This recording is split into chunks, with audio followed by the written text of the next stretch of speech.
I'm Mayor Keith Hedrick. I'm going to call the Groton Utilities Commission / Water Pollution Control Authority meeting for November 18th, 2020 to order. This is a Zoom meeting, and the roll call is Commissioners Zuliani, Godley, Duarte, Scully, and Chairman Hedrick are all present. So we are called to order. Approval of the minutes. I need a motion to approve the regular meeting minutes of October 21st, 2020. So moved. Godley. Okay, we have a motion by Commissioner Godley, a second by Commissioner Duarte. Are there any corrections to the minutes? Hearing none, all in favor say aye. Aye. Aye. Aye. Opposed? Abstentions? I will, Scully will abstain. I was not at the meeting. Okay, one abstention. Commissioner Scully. Motion passes. Approval of the treasurer's report. I need a motion to approve the treasurer's report for October 2020. So moved. Second. We have a motion by Commissioner Duarte, a second by Commissioner Zuliani. Are there any discussion? Excuse me. Hearing none, all in favor say aye. Aye. Opposed, abstention, motion carries. Communications and correspondence was in your packet. We have a letter received from Groton Utilities retiree Mike Fedore's safety award letter to Torello Construction. Thank you from Thames River Heritage Park, and a letter received from Mark Tabella on the 2020 legislative session. Any discussion on these items? Okay, moving on. Public communication. In response to State of Connecticut Executive Order Number 7B, protection of public health and safety during COVID-19 pandemic and response, further suspension or modification of statutes dated March 14, 2020, suspending in-person open meeting requirements. All public meetings will be closed to the public. At this time, public meetings will be televised in real time on Groton Municipal Television Channel 2 and online. If you wish to address commission, please call 860-446-4130 during the public communications part of the agenda. In addition, written communications sent to the director's office at grotonutilities.com by 9 a.m. on the date of the meeting will be read during this portion of the agenda. So under public communications, I have two pieces of correspondence that I want to read. One is from Sam Spano at 300 Thames Street. There's been one odor day since the last Utility Commission meeting on October 21st, 2020. On the surface, this looks like an improvement. However, I believe this is only due to the shift towards colder fall weather rather than any effort on the part of GU part to resolve the odor issues. The odor day was Thursday, November 5th. This event occurred on the first day of the unseasonably warm trend we expected in early November. So as in the past, we can expect to experience less odor days due to the upcoming colder weather. However, I feel as soon as the warm weather of spring 2021 comes along, the problems will pick up again as they have over the past 16 months. The general manager of operations indicated at the last meeting that the large sludge thickening tank near the southwest corner of the plant had finally been smoke tested, but that it had been reported that there were only minor leaks on the roof seal. He also indicated that they do not know if and do not believe that this contributes to the odor issue. However, these leaks were scheduled to be repaired. I do not agree with this analysis. This tank holds particularly noxious smelling sludge. I remember about 15 years ago, we had an odor problem with it due to the roof seal leaking. This problem was identified by the previous administration, fixed, and the odor went away. Also, it should be noted that it is also high up in the plant and located at where a wind from the southwest could pick up these odors and carry them over the plant to my location. As a result, I believe there's a very high likelihood of this being a major odor culprit. I would like to know the date when the roof will actually be sealed. Another thing, it is my understanding that a proposal has been submitted by Grant Weaver of the Water Planet This proposal is to eliminate and then tear down the existing WPCA. It would then be replaced by a pump-only station. The sewage that is currently processed as a WPCA would then be pumped to the Groton Town Plant, which has more than sufficient capacity and is currently underutilized. There's already an established right-of-way for the existing pipeline carrying the processed effluent being pumped through the city for discharge into the Thames River. The new incoming sewage pipe could be run alongside the outgoing pipe. Also, there are already several pump stations around the city, and these can also be used to provide more direct waste flow streams to the town plant. The current WPCA location would then be turned into a large waterfront park to complement the current Fort Griswold Park to the north and Thamesview Park to the south of the plant. This would greatly enhance any Thames Street development plans. This proposal seems like a great idea to me and a win-win situation for the city. I'm wondering why this proposal has not yet been brought up to the Utilities Commission. I would like to see it seriously addressed. Again, I thank the commissioners for your help in advance. The next one is, there was an email that we received in September that did not get to the commissioners. It did not get to your packet last time. And this is from Grant Weaver. The subject is wastewater treatment facility planning, a win-win opportunity. This is directed to Groton Utilities Director Ron Gaudet, Groton City Mayor Keith Hedrick, Town Groton Manager Mark Haddad, and CCs. I am writing regarding the facility planning that is soon to be undertaken for the City of Groton wastewater treatment facility. Specifically, I am writing to ask that the following be included as a work element in the upcoming facility planning study: an evaluation of the conversion of the city's Thames Street facility to a sewage pumping station with wastewater conveyed to the town of Groton facility on Gary Court for treatment. Such an evaluation to include costs and benefits, financial and others. Consolidating treatment of the city and town wastewater flows at the town's wastewater treatment plant is a win-win for the city and town. The city will trade a neighborhood liability for waterfront park space. The town will expand its customer base, thereby gaining revenues and economy of scale that will provide town residents with more cost-effective wastewater service. The city's cost of converting its wastewater treatment facility to a pumping station will, I'm confident, prove competitive with the cost of maintaining full wastewater operations at this Thames Street facility for the long term. The town's wastewater treatment facility, even after accepting the city's flow, will retain the capacity to properly treat and dispose of double the town's current wastewater flow. Thank you for considering my request. I'm a Groton City resident with extensive knowledge and expertise in the design and operation of municipal wastewater treatment facilities. Signed, Grant Weaver, 60 Tyler Avenue. So those came in for public communications, and we also have Mark Nabella's update. So with that, Mark, I'll turn it over to you to give us a legislative update. Thank you, Mayor, Commissioners. I hope everyone is staying safe and being well during these trying times. Like everything else, first of all, you should have both the 2019 and the 20 summaries. The 19 summary was provided last year after last session, but this session has been interesting to say the least. The buildings, the Capitol and the Legislative Office building was shut down to the public mid-March. It still has not opened.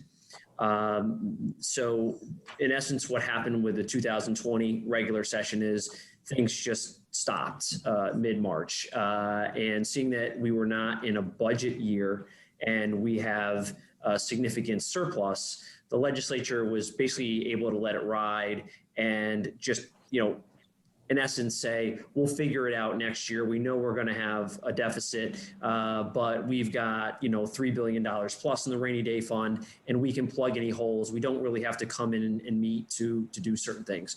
Now, there was a special session. There were two special sessions Well, if you count when the chambers meet, more than that, but it was really a July and then September. So they did do business, but it was a streamlined, session. So if you were playing defense this year, it was a good year because in essence, everything died. If you were playing offense, not so much because you really, chances are, weren't able to get anything done. Let me just talk a little bit about how looks like the 2021 session is going to at least start off. So we've got some changes up there. We have a new incoming Speaker of the House, Matt Ritter from Hartford, who was the Majority Leader, and we have a new Majority Leader, Jason Rojas from East Hartford, who was a former House Finance Chair. So there was a leadership shakeup as expected in the House. It does appear that the Senate leadership, at least in the majority, is gonna stay the same. In the minority in the House, that obviously changed, and in the Senate as well. So we have had a little change there.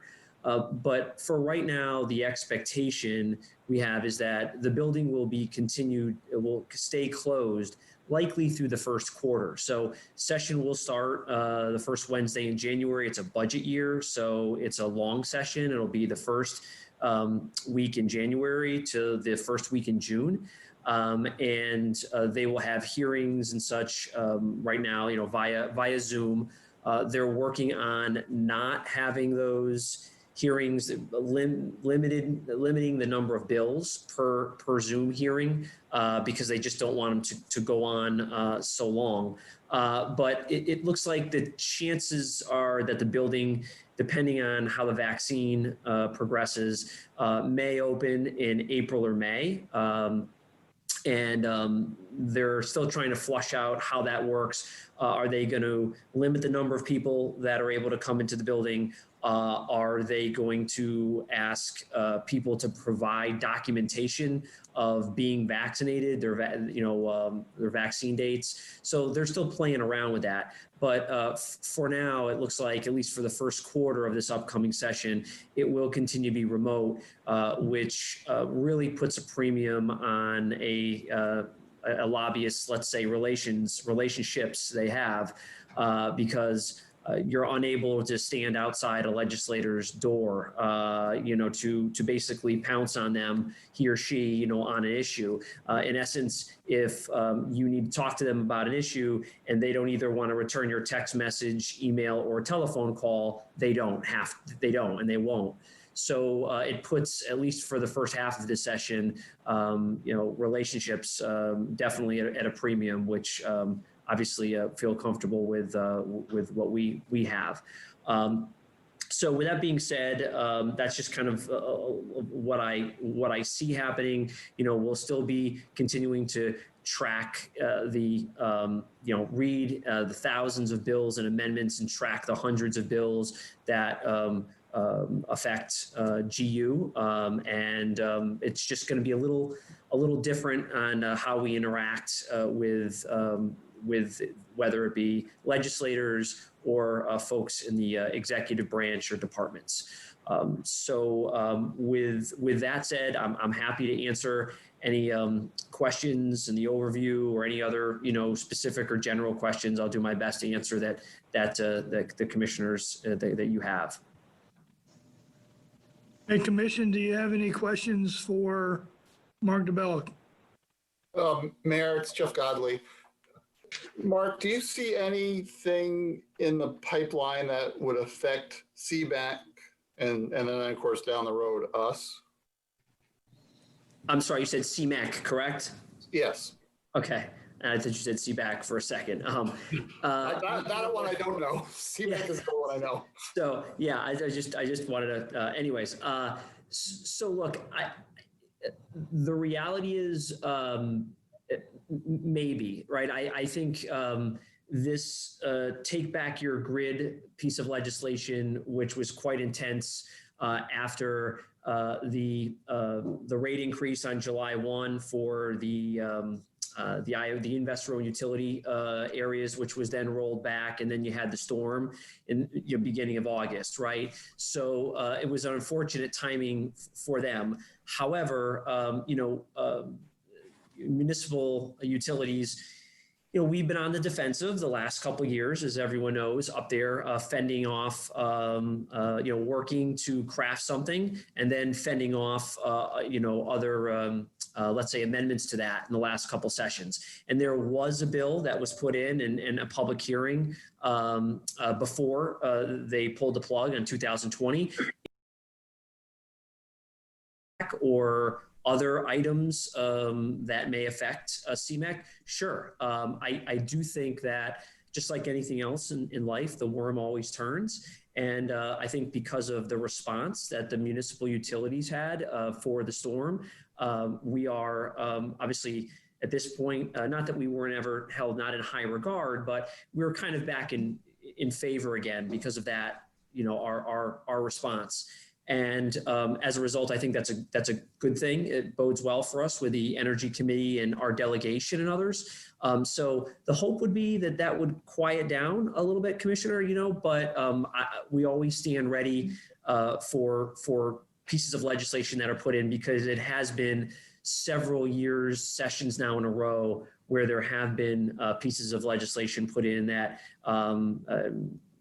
in our opinion, would have been harmful to CMEC and to its members. Thank you. You're welcome. Any other questions or comments for Mark? Okay. Thank you, Mark. I appreciate it. Thanks for the update. Thank you very much. I appreciate everybody's time. Thank you. Thank you, Mark. Any other questions or comments regarding the other public communication? Okay, moving on. Regional water update. Who will be doing this? Will this be Rick or Ray? Ray's not here. It'll be Mark and Rick.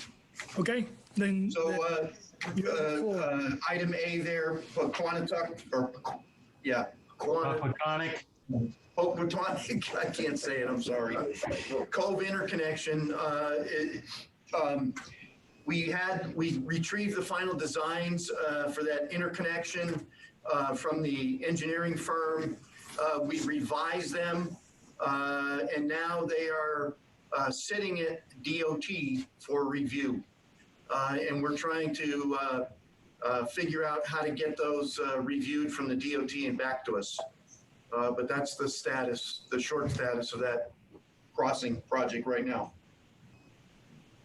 And on the other end of the regional spectrum, with Norwich shutting down one of their plants, we've had no problem in meeting whatever needs the region has at this time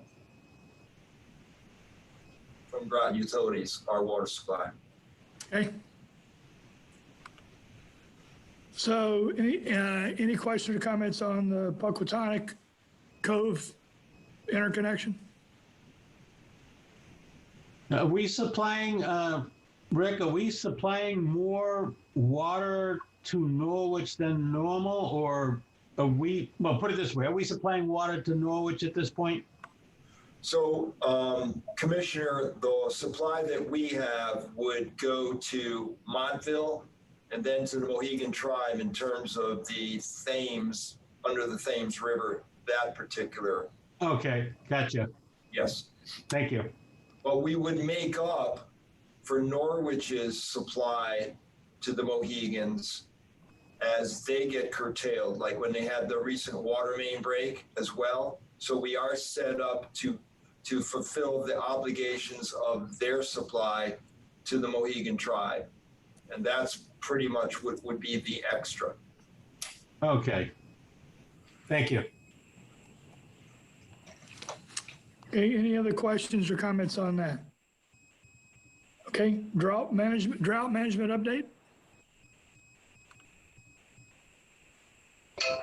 So the mayor and the director and the general manager have received weekly updates on the drought. But I think it's, and we're at right now 68%, which is about 200 and 70 days of supply. We were at 68% last week. We're at 68% this week. Right now for November, we have about 50% of the 89-year average of rainfall. But the communications we got this week from it's a long title, Department of Emergency Services and Public Protection, the Division of Emergency Management and Homeland Security. I thought it was interesting on the last sentence, they say, the likelihood that we could end most of our drought conditions in the next 30 days is improving and could occur if we see normal or above normal rainfall later this month. So we are on track for normal rainfall for November. And in terms of the health of our watershed and reservoir system, we're in good shape. But we are also using right now, we started back pumping groundwater from Smith Lake to Behegan to recharge the underground water levels as well, planning that if it wasn't 2-year drought, then we would be very situated for that come next summer.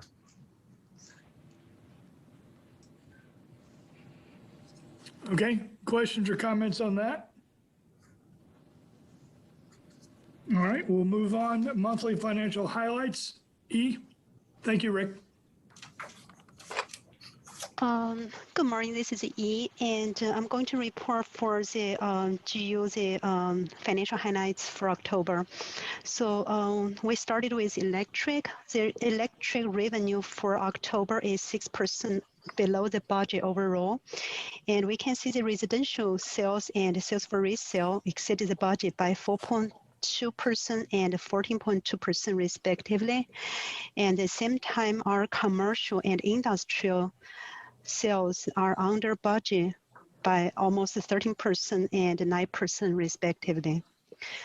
We look at the year-to-date revenue for electric is overall is 1% over the budget and 2.3% more than the same period of last year. And the residential sales, industrial sales, and sales for resale, they all exceed the budget. And the same time, and the commercial sales are under budget by almost 11%. This is a year-to-date revenue review for electric. So if we look at the operation and maintenance expense side, for October, the OMA expense are almost 18% below the budget. So the net income for the month are almost 69% more than the budget, which due to the below budget, the revenue, and also the offset by the below budget operation and maintenance expense. For fiscal year to date, the operation and maintenance expense are 21% below the budget, and net income is 77%, or the 713,000 more than the budget. That mainly due to the over budget revenue, and plus the below the budget, the operation and maintenance expense. This is overall for electric, the financial highlights, and the days cash on hand for electric side is 120 days. This is overall for electric. Any questions? Commission, any questions on the electric? Well, just one, Keith. Commissioner Duarte? What is our sale for resale in electric? This sells to the Fisher's Island. Okay, thank you. Any other questions on electric? Okay, hearing none. E, please go to water. Okay. For water, and the water rates were increased by 4% effective October 1st, 2020, as the first of 3 years approved rate increase. So for the water revenue for October, we see that is overall is 6.3% more than the budget and 11% more than last October. And industry sales exceeded budget by 25%, while the commercial sales are 5.5% below the budget, and the residential are on the target of the budget. For year to date, the water revenue is 2.6% more than the budget and 6.1% more than last fiscal year to date. And also the residential sales and industrial sales exceeded the budget by 6.5 and 5.4%. And commercial still shows under the budget by 6.6%, mainly due to the COVID impact. So for operation and maintenance expense side, for October, the water operation and maintenance expense are under the budget by 5.8%. And net income before the DWSRF grant is 193,000 more than the budget. And the favorable variance is driven by the over budget revenue plus the below budget operation and maintenance expense, and also the delay of the interconnect project. For fiscal year to date, operation and maintenance expense are 6.6 below the budget, and net income before the DWSRF grant is 756,000 more than the budget. The same reason, the favorable variance is driven by the over budget revenue and below the budget operation and maintenance expense and delay of the interconnect project. So regarding the water treatment plant project, as end of October, the total cost of 46 million incurred, and GU received a total 45.3 million, which included 12.6 million from the grants and the 32.7 million from the loan. And as end of October, we have like the 3.4 million restricted and put aside for the water treatment plant project, the payback of the loan. So for water and the division, their days cash on hand is 113 days. So this is over view of the water division, the financial for October and year to date. Any questions? Questions from the commission regarding water? Okay, hearing none. E, please continue with sewer. Okay. Sewer revenue for October is 17.3 more than the budget, and the mainly caused by the industrial sales exceeds the budget by 45.6%, and that due to the they reduct the one of the major industrial company, and with the deduct meter, we don't have the deduct for the month until the December. We will restart the deduct meter. So residential sales and commercial sales are below the budget by 8.9% and 12.7% respectively. So for fiscal year to date, and the sewer revenue is 15.3% more than the budget overall, and the mainly driven by the industrial sales exceeds the budget by 26.2%. Operation and maintenance expense for October is 21% below the budget, and net income is 125,000 more than the budget, and due to the over budget revenue and the under the budget operation and maintenance expense. For fiscal year to date, operation and maintenance expense are 21.7% below the budget, and net income is almost like $500,000 more than the budget due to the over budget revenue and the below budget operation and maintenance expense. As end of October, and the sewer has the net cash 3.8 million. This is overview for the sewer division for October. Any questions on sewer from the commission? If none, Okay, seeing none. Thank you, E. We will move on to projects and initiatives update. COVID-19 update. Hey, that's Mark. So let me start with today's statistics. This morning, the positivity rate in the state of Connecticut was 5.16%. You'll recall that a week ago, or almost 2 weeks ago, around Veterans Day, it had exceeded over 6%. So in the last few days, it's been ticking down incrementally. There are 700 Connecticut citizens hospitalized in the state of Connecticut, with the majority in New Haven County, followed by Fairfield County and Hartford County. In the three counties east of the Connecticut River, that's New London, Tolland, and Wyndham, there are 38, 1, and 10 patients respectively. So that's 49 patients hospitalized east of the Connecticut River. That gives us about 6.3% of the cases in the state of Connecticut. And, you know, even much less if we just look at New London County. So we have had in Groton Utilities one employee that was tested positive and has been home. That employee was out on vacation, and contact tracing showed that that case was as a result of a wedding. That person has not been in work for over 3 weeks now, and has been cleared by the doctor to come back to work.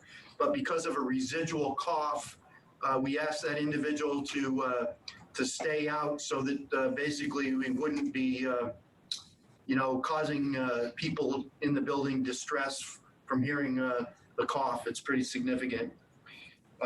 So that individual plans to come back to work on Monday. Has been fully cleared to come back. So we're awaiting that.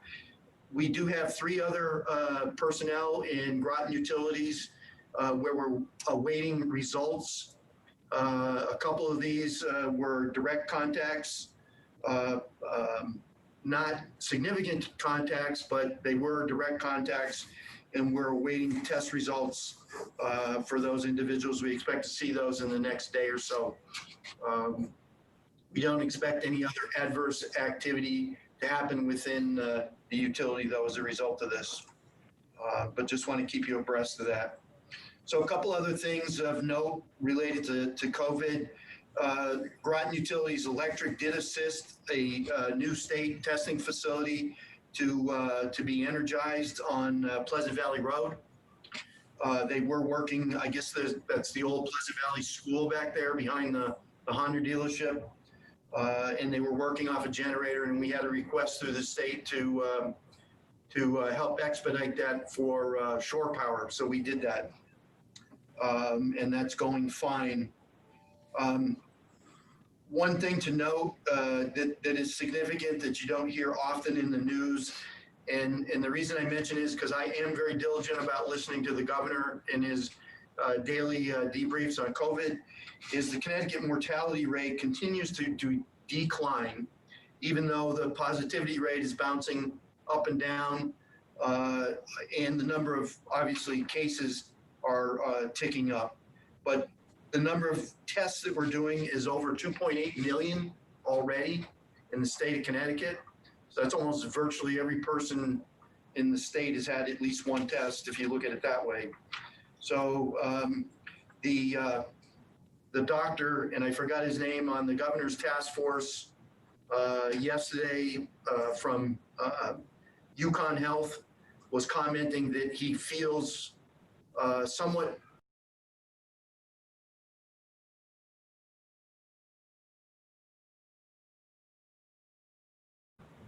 come down in those numbers, and you know, we may in particularly in mortality, and that's good for us. So relative to actual actions for Groton Utilities, we do have a meeting with the 3 bargaining units on Friday morning to get some input from them on some concerns they have. They sent us a letter, actually sent Ron a letter, which Ron forwarded to the GMs and the mayor yesterday. And we'll find out what that entails. But basically, we are reinforcing our current actions, making sure that people are more diligent about wearing their masks, wiping down their vehicles, keeping their areas clean, following good hygiene practices relative to hand washing, and making sure that the building deep cleaning gets done. So that, I believe, is, oh, one last thing. We did get an inquiry, a survey from the Department of Public Health, who is, administering or responsible for putting together the state's COVID vaccination distribution plan. And we did get a survey. I got that from Caroline at the Department of Public Health, asking us how many essential workers and all that kind of thing. And I completed that for the company, and including water and sewer, and sent that in the week before last. So hopefully we'll get into the queue. Being essential workers, that means hopefully we'll get a vaccination sometime between February and April. So that's all I have. Anybody have questions? Question? Commissioner Giuliani, you have the floor. Yep. Mark, the data you're tracking you receive weekly is coming from the state of Connecticut. Do you have access to any information they may have on specifically the town of Groton and the city of Groton that would tell us how we are doing locally? They do have some data, Commissioner, and I can try and drill down to it. I just found it actually when I was looking up the mortality data, because I heard him talk about it, but I didn't see it by town. But I do believe there is a data set by town and county on the Connecticut website. I'll see if I can find that and forward it to all of you. Well, Is there a and good- local, go ahead. Second question, is there additional information available telling us how well Lawrence Memorial Hospital is dealing with the New London County area on their totals and numbers? You know, in bed, serious, so forth? That I don't have access to. Possibly the mayor does through Ledgelight or some other agency, but I don't have access to data like that. Yeah, I was going to say, Ledgelight puts out a weekly set of statistics that usually ends up on Facebook. Sometimes I send it out, but it's usually on Facebook. They have gone from separating the town and the city's data because the state just looks at the 169 recognized municipalities, and since we're considered a borough number 170, the state doesn't differentiate between the city and town. Our latest infection rate was down from 17%, from 18% down to 16%, which is still above the 15% threshold, which puts you into the red zone. So there's yellow, orange, and red. Of course, as the governor went back to the 2.1, so we're in 2.1, which means pretty much it impacts sports, it impacts event size, or the amount of people that you can have at events. And so we're following that.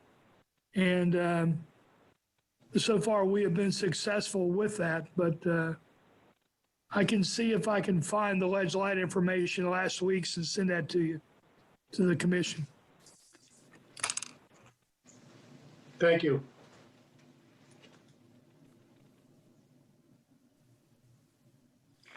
Any other questions on COVID-19 update? Okay, moving on. Customer service, accounts payable. Tina? Good morning, everybody. Hope everybody's doing well. Actually, we are currently sitting right around about 8%, which is a 31 plus past due. And I think what's going to happen, we normally hit a little higher right around this time until February, just because of the winter moratorium. We still have a significant amount of money sitting out there from TVCCA and other agencies that we haven't received. So we could fluctuate a little bit in our percentage, but my thought is that we're probably going to jump up a few percent throughout the wintertime, just out of normal because of the fact is of the winter moratorium. Where we're at right now compared to where we were last year at this time is we're about 3% higher. Last year around this time, we were sitting at about 5%. So it's kind of that in a nutshell. Okay, any questions on the accounts receivable or from the customer service update? Okay, hearing none, we'll move on. Thank you, Tina. We'll move on to the water filtration plant project commissioning update. So this is Mark again, and I'll ask Rick Stevens to chime in with some additional detail. So we're at day 18 of our startup sequence. We have excellent water quality right now. In fact, Rick said better than excellent, so that's pretty good. We have survived our second attack of the eels without having to shut down. It is a challenge to keep those little buggers out of there. We've taken a lot of corrective action and it's made a difference, but there's still the little ones in particular getting through all of the screening. But we're continuing to work off our punch list items as part of the startup. The operators continue to familiarize and train on all of the equipment. We have 2 operators per shift so that we can get quality training and quality time operating the system. That's going well. There have been, hiccups along the way. We've had some issues with a few of the chemical pump and chemical feed systems, and I'll ask Rick to address that in a moment. Kind of the other large part of this is the PCB remediation continues. That's on track. We are on track with our phase 2 draft plan that we want to submit to the EPA for approval. We'll have that completed by the end of the year and able to submit that to Kim Tisa at the EPA. So that's kind of high level. Rick, do you have any comments? Well, just to say that, Mayor and Commissioners, you did get your invite from the State Health Department in terms of I think it's the November 30th online meeting, I think through Microsoft Teams. Yes. Yes. Great. I think that's really good that they're doing that. And I just echo everything that Mark is saying. In this third phase, 30-day trial, water quality is excellent. We have like some mechanical and electrical issues, but we're dealing with them. But I just wanted the mayor and commissioners to know, RH is working, the RH White, the general contractor, is working on the project. There's a lot of ancillary work that's going on all the time. So that project is still under major construction, and we're not delaying the project in any manner, shape, or form. Hey, Rick, during this time, are we also working on the development of our SOPs and those kinds of things for the continued operation of the plant? That's a really good question. So we have we're getting all the maintenance manuals of the equipment. We're having training. We're videoing some of the training so that when we bring new hires in, we can facilitate that. And yes, all of the, we'll kind of, I won't say we dumb down, but we take a fairly thick maintenance manual and we put it into an SOP format, as the mayor suggested. And we do that, and then we use those for training and execution of the different systems. Okay. Any other questions or comments on the water treatment plant? Correction. I have a question. Commissioner Scully here. Rick, this water that you're filtering, is that going out into the system or is that still being returned to the reservoir? That is, we did about a 30-day trial of water basically going, like you said, George, being back pumped under a temporary authorization from DEEP. And that was successful. And then we moved into, with approval from all the state agencies, water going directly to the system. and we're monitoring it like with our SCADA systems, like 24/7, and we're also doing grab samples every 2 hours. So there's a lot of work that we're doing to verify the water quality, and the water quality is, as Mark said, is really excellent. So you're totally online with the new plan? With the third phase, so when you look at the new plan, don't forget right now we're doing dissolved air flotation and granular activated carbon filtration. We still have secondary filtration, which is like labeled manganese abatement, but it's really secondary filtration. That whole part of the project hasn't started because to do that, we have to give over the old plan.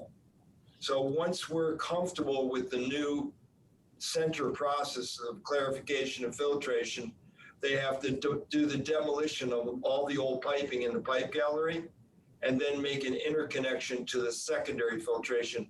That whole phase of the project has begun in a small way, but it needs to be undertaken completely once we give up the old plan. At that time, we will not be able to go back to the old plan. Okay, thank you. Any other questions or comments on the filtration plan? Okay, thank you. We'll move on to old business, which is the PAF odor update. Mark? So, Sam had commented that it seemed better, but he thought that was coincident. I don't think it is coincidence. There are a couple things that we've done over the last month that I think are making a difference. Don't know if it's the smoking gun or not, but I'll just run through them. So on the sludge thickener building, we did identify some cracks in that building. The roofing contractor is actually doing that work tomorrow to finish sealing that building. The reason we said we didn't think it was coming from there originally was there is a pretty good negative pressure on that unit. Now, of course, when they do operations in that thickener, it's gonna emit odor, but we are on track for that being sealed up tomorrow. As you know, we've reported we did install a weather station, and so we're getting a continuous readout of the wind direction and all that. That's up and operational. We have not made the SCADA connection yet, but that's imminent. The Joe Pratt has showed me that the hydrogen sulfide levels have not spiked in a month. We have not had any in the stack because, as I reported before, we did put an automatic or a continuous stack monitor in on the stack.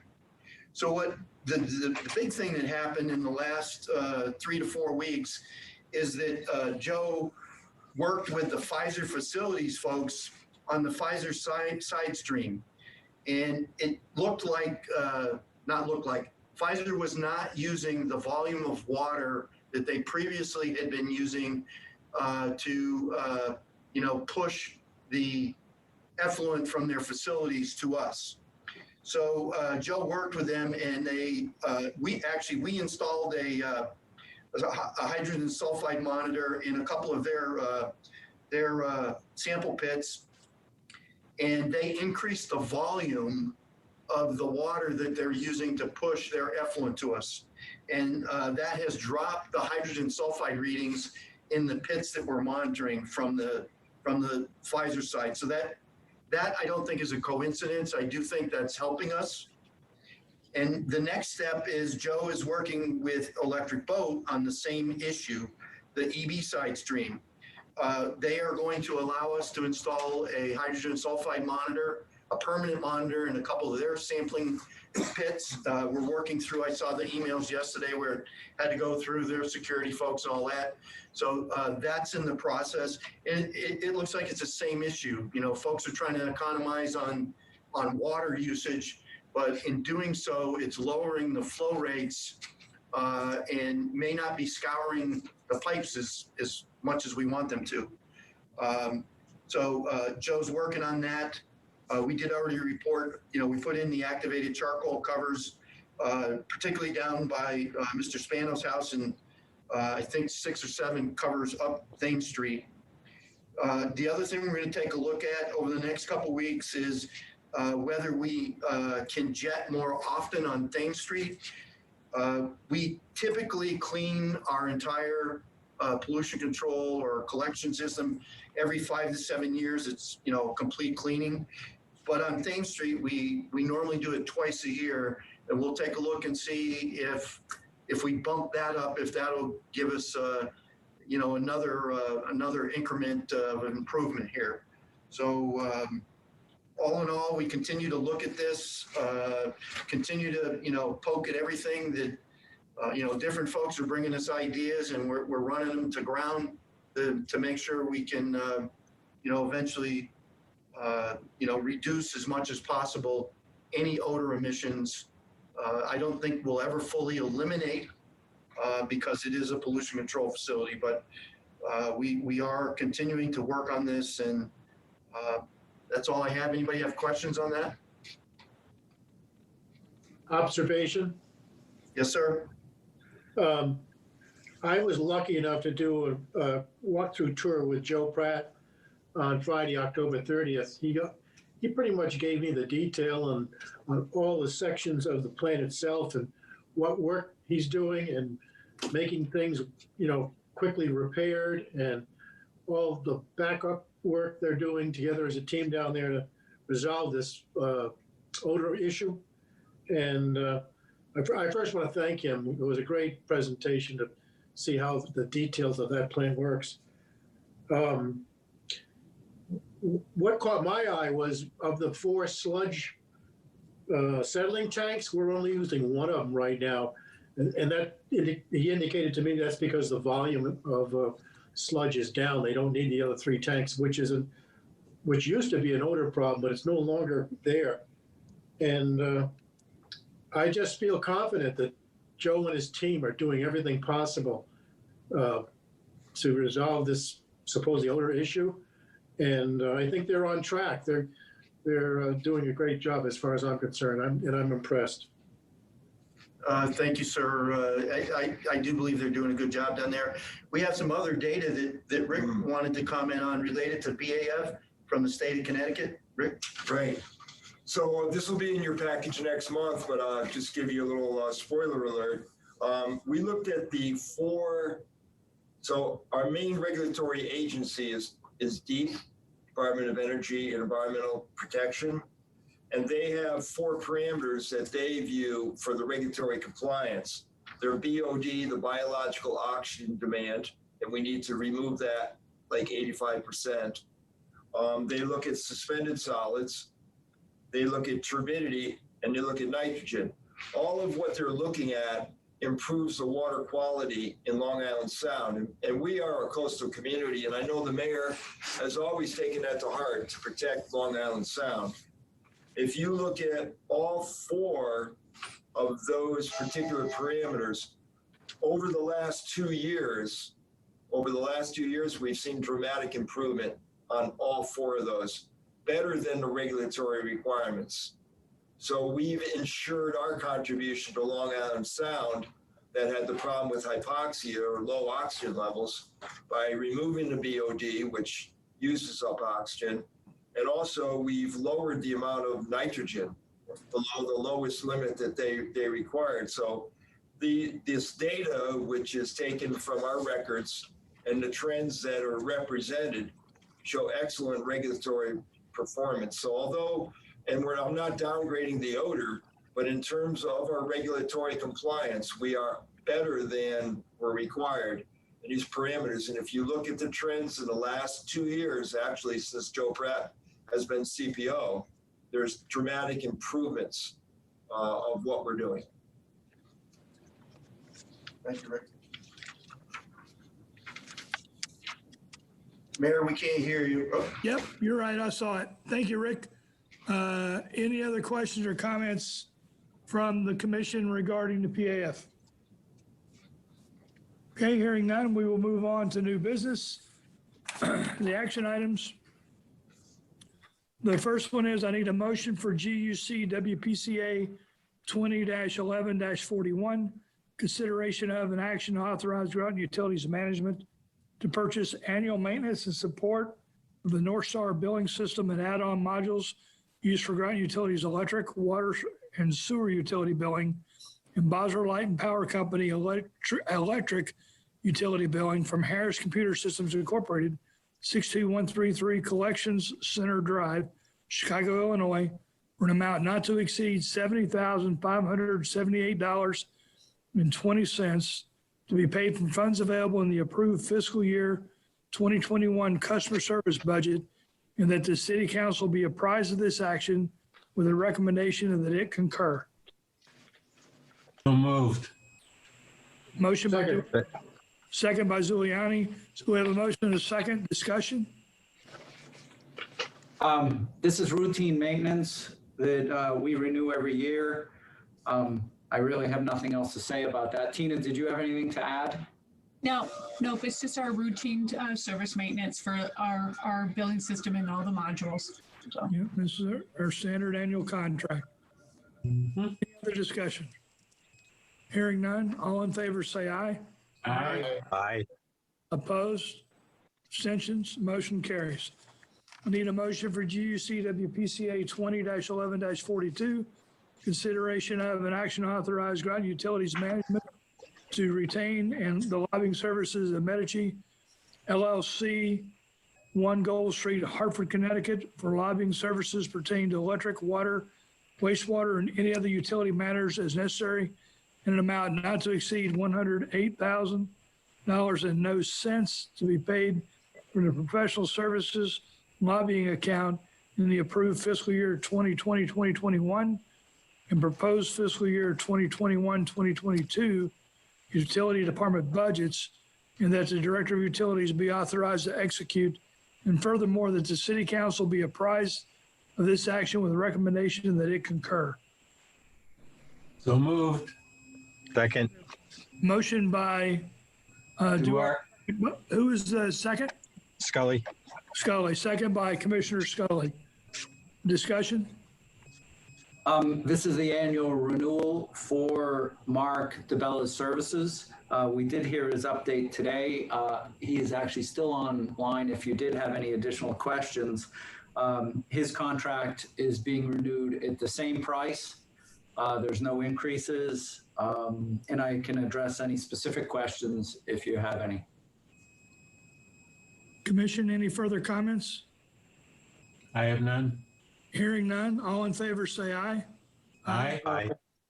Opposed? Abstention? Motion carries. Thank you, Mark. I need a motion for GUC WPCA 2011-43. Consideration of an action to authorize Groton Utilities Management to provisionally approve change order number 20 from RH White Construction Company, Incorporated, 41 Central Street, Auburn, Massachusetts, which includes a credit and revisions to the existing plan as part of the State of Connecticut Drinking Water State Revolving Fund, DWSRF, project number 2013-0140, pending final approval by the State of Connecticut Department of Public Health, DPH, in an amount not to exceed $13,221.81. And furthermore, the City Council be apprised of this action with the recommendations that it concur, and Mayor Keith Edry be authorized to execute the change order number 20 upon final approval by the State of Connecticut DPH. So moved. Motion by, second by Scully. Discussion? Does Rick want to give an update, or you, Mark, on this? Do it if you want. Go ahead, Rick. Yeah. So as the mayor read, this incorporates several changes. The credit is that we decided through the project, and the director approved, to eliminate the lime system because of the safety for our operators and the fact that it's not as an exact a chemical as we need to control pH. So that is the credit. And then we, on our own, built our own pH control system using caustic or sodium hydroxide. So that's the credit. Some of the other ones are lumped together, but they basically are related to the electrical part of the project. where design didn't quite fit with what the contractor purchased once it got on site. So those changes are mostly wiring changes. And there were some outlet considerations in a large staff building. I know when you came over here, you see what a space it is. There were some additional outlets that were needed for various equipment monitoring. I think that's pretty much, and then with the geothermal that we pull from the reservoir, now that we do have an eel problem, we wanted to add on a strainer with the geothermal system as well. That's something that we found out. So it's pretty much the credit is on the line, the other extras on our electrical modifications, and then the one mechanical modification is a strainer on the geothermal system, which pulls water from the reservoir. Any questions or comments from the commission? Hearing none, all in favor, say aye. Aye. Aye. Aye. Opposed, abstention, motion carries. Okay, I need a motion to approve GUC WPCA 20-11-44, consideration of an action authorized Groton Utilities and Management to provisionally approve engineering agreement number 4 from Santec Consulting Services Incorporated, 5 Burlington Woods Drive, Suite 210, Burlington, Massachusetts, to extend contract from June 30th, 2020 to April 9th, 2021 with no additional contract costs as part of the State of Connecticut Drinking Water State Revolving Fund, DWSRF project number 2013-0140, with such revisions as required by Groton Utilities Management and the State of Connecticut Department of Public Health, DPH. And furthermore, the City Council be apprised of this action with the recommendation they concur and Mayor Keith Edrick be authorized to execute engineering agreement amendment number 4 upon final approval by the State of Connecticut Department of Health. So moved. Second. Second. Motion by Duarte, second by Godley. Discussion? What was the original contract cost? Do we know quickly? This is actually just to the engineering contract. And do I have that in the backup? The new finish date of the project is expected to be April 9th. So RH White has recently submitted a PCO, which is a preliminary change order. And the preliminary change order is requesting basically an April finish date on the contract. Stantec's original contract was to expire in September, or did expire in September. We have not expended the full amount of engineering costs, which was on the order of magnitude of 4.2 million. Rick, do you know that off the top of your head? Oh, sorry. I had you muted, sorry. Yeah, that sounds about right, Ron, for the original, yes.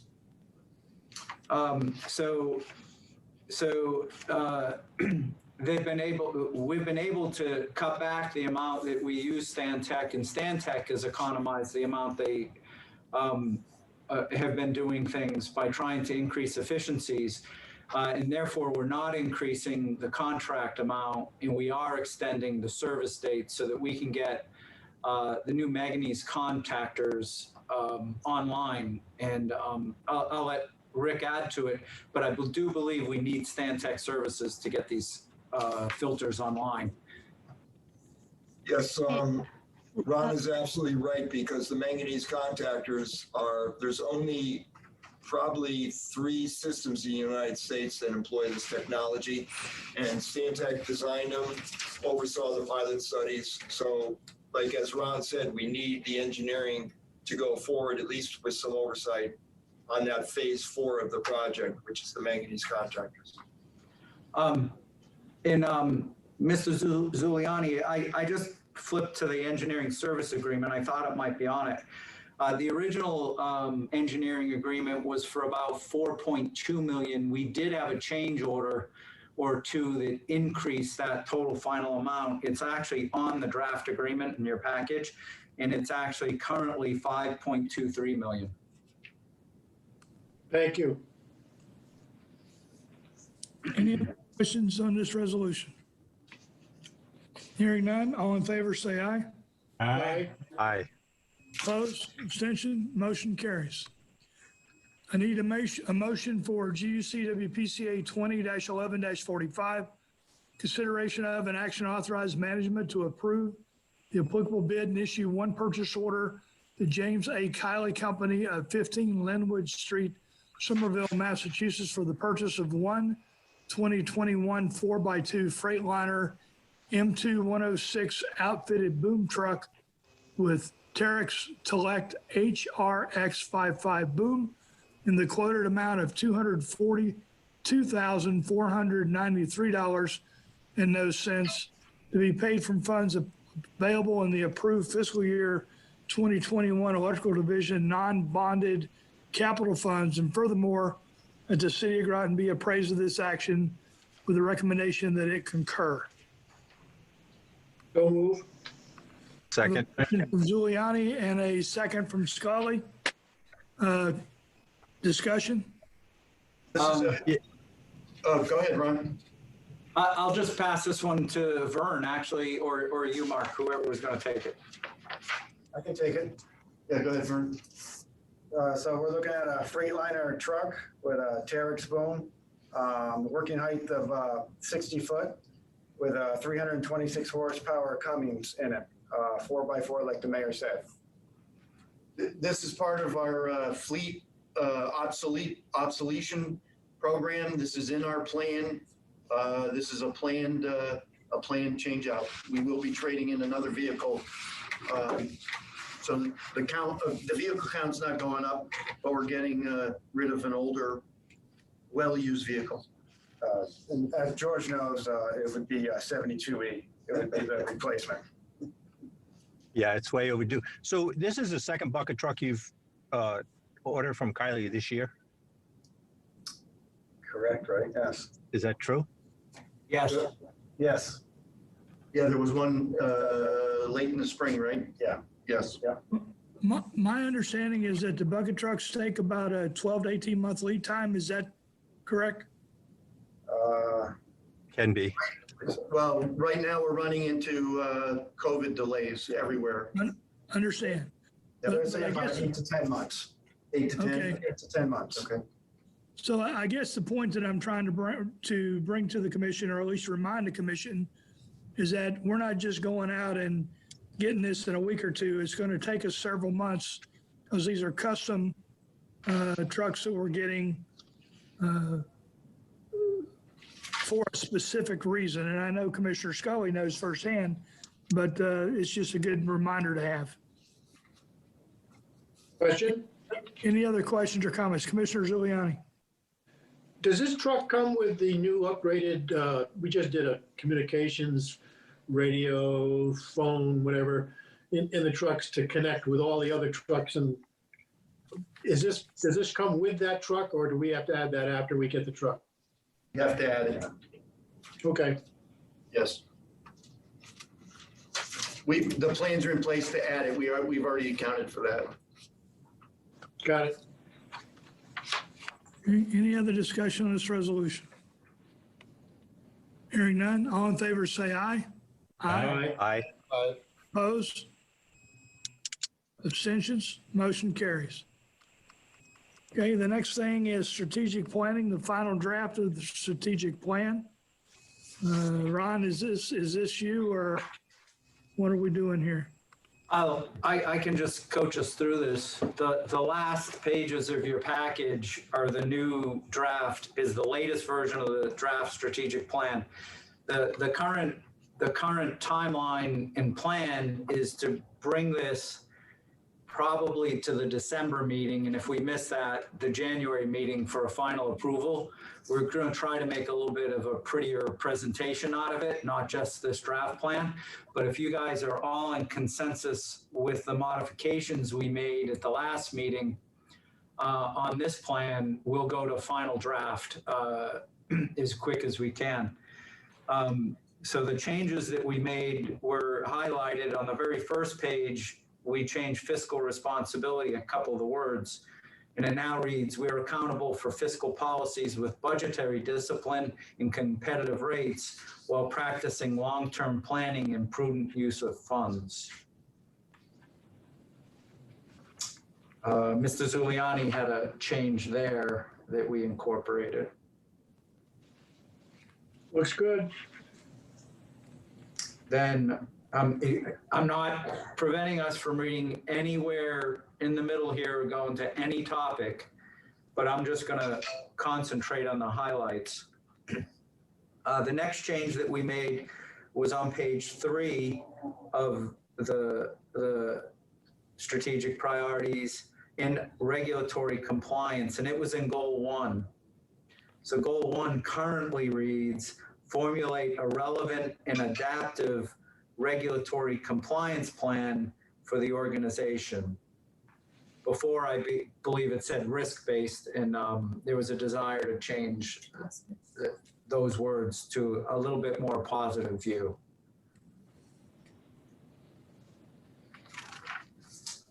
I like that.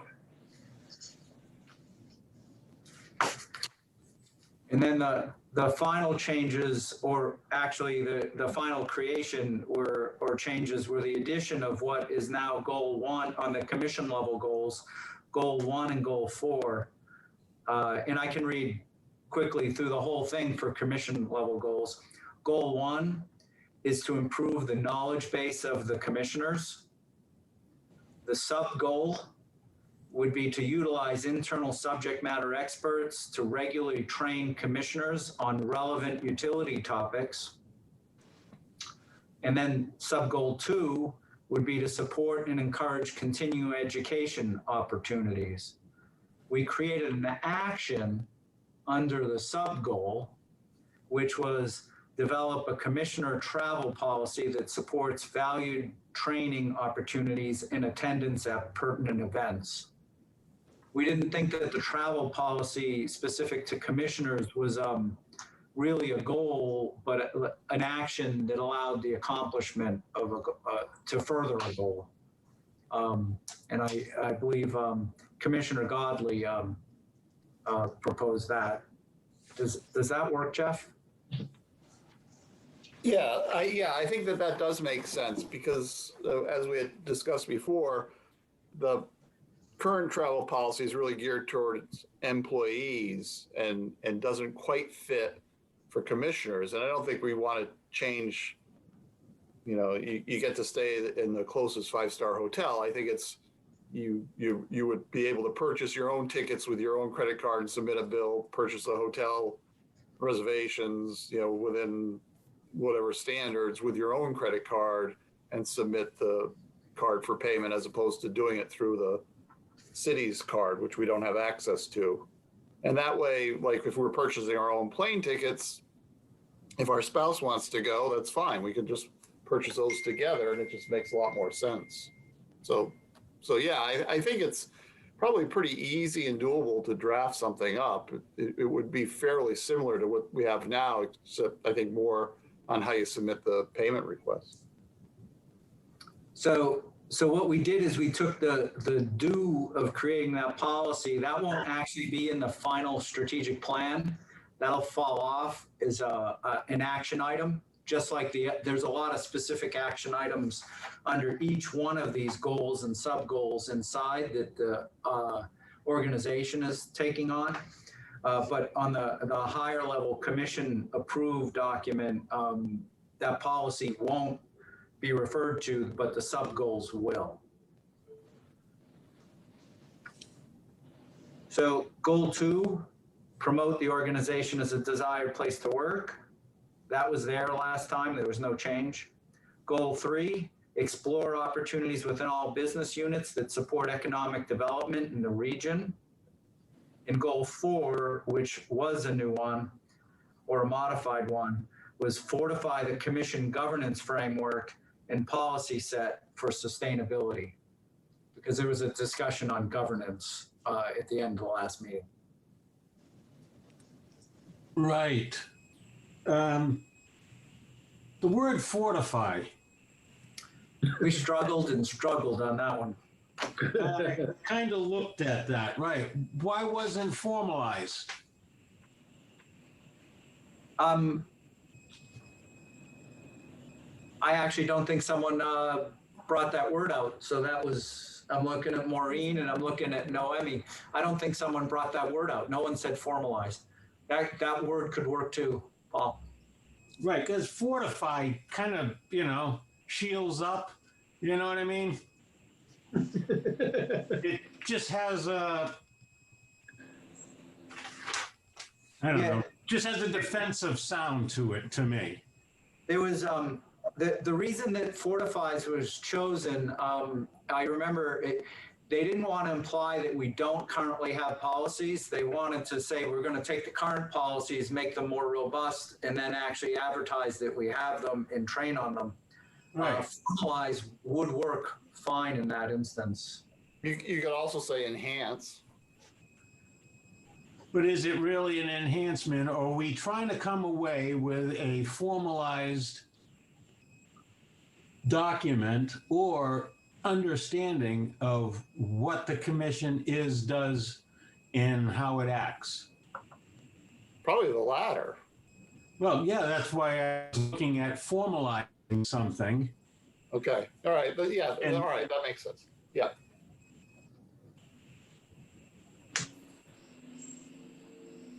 Yep, that's okay. Any other questions or comments on this, on these goals or on the strategy in general? That was it for me. I'm good. Okay. All right, Ron, anything else on this? No, that's all I had. That's really good. Thank you. Okay. We do not have an executive session. So with that, I will take a motion to adjourn. So Mayor, moved. Mayor, can we intercede with one item that was on the projects updates? What was on? We didn't address one item. I'm sorry about that. Can we address it now, Mayor? I don't know. Hold on. What's the item? So the item was under Water Division project updates, the low lift pump station modifications to update and modify the station. We just wanted to update the you, Mayor, and the commissioners that we did bring in 3 consulting firms to look at the low lift station and provide us with proposals for the engineering work, estimate of constructions, alternative analyses, and how to deal with the eel problem, because we want to have something in place before next September. We're going to live through this season. And then separately, we still have pending work to how to mitigate those eels separate from a major construction project as well. So we're still going forward with getting those proposals, as we've been letting you know in the past couple months. But at next month's Utility Commission meeting, we'll have some more hard facts to present to the commission. Okay. Thank you, Mayor. All right. Commission, any questions on what Rick just presented? Okay. Moving on, let me get to the portion of the agenda. So that's it for the formal portion of the agenda. I will take a motion to adjourn. So moved. All right, hold on. We had several at the same time. I think Zuliani was the move, and we'll take Duarte as a second. No, I didn't do it. Okay, who did it? Was that Scully? I move. It was me and Jeff. All right. Yeah. So Jeff moved, correction. Commissioner Godley moved, Commissioner Duarte seconded for adjournment. All in favor, say aye. All right. Aye. Opposed, abstentions. We are adjourned. Thank you all for coming out. Staff, thank you very much. Thank you for your updates and your reports. And thank you for what you do every day. Mark, thank you for attending. Okay, goodbye.